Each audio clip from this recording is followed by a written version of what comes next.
ఈ సాగరం విశాలమైనది. జీవుల ఉత్పత్తి ఈ సాగరంలోనే జరిగిందని అంటారు. అదే నిజం కూడా. ఇదే సాగరం మనకు రకరకాల ఔషధాలను కూడా ప్రసాదిస్తుంది. మనులు ముత్యాలు ఇస్తుంది. మనం తన ముందు ఎంత చిన్నవాళ్లమో ఆ విషయాన్ని మనకు తెలియచేస్తుంది.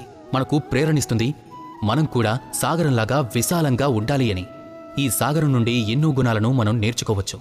ఈరోజు నేనొక విశేషమైన గుణం గురించి చెప్తాను. చాలామంది మనుషులు మలినాలు, వ్యర్థ పదార్థాలు, వ్యర్థమైన వస్తువులు, ఎన్నో అపద్రవాలు ఈ సాగరంలో వదిలేస్తారు. కానీ సాగరం దాని లోపల వీటన్నింటినీ ఒక దగ్గర కలిపి దాచుకోదు. అందుకు బదులు దాన్నుంచి బయటకు విసిరివేస్తుంది. ఇది అత్యంత శ్రేష్టమైన గుణం. కానీ ఈ పని ఏదైతే ఉందో అది పూర్తి చేయడానికి కూడా సాగరానికి ఒక తీరం అవసరం అవుతుంది. అక్కడే ఈ సాగరం ఈ వస్తువులన్నింటినీ బయటపడేస్తుంది. మనుషులందుకు భిన్నం కాదు. మనుషులకు కూడా ఒక తీరం అవసరం ఖచ్చితంగా ఉంది. ఆ తీరం బహుశా గురువు కావచ్చు, తల్లిదండ్రులు కావచ్చు, సోదరుడు కావచ్చు, మిత్రుడు కావచ్చు, లేదంటే మనందరం దూరంగా పారిపోయే కొన్ని సమస్యలు కూడా కావచ్చు.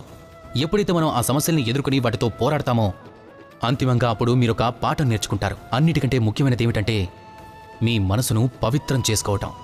అందుకు కేవలం ఒకే మార్గం ఉంది. అదే మీ మనసుని మదించటం. ఈ మనసుని మదించారు అంటే ఇది సంపూర్ణంగా పవిత్రమైపోతుంది. అప్పుడు ఈ మనసు మీకు తెలుసు కదా ఎంతో సంతోషంతో చెప్తుంది, రాధా కృష్ణ.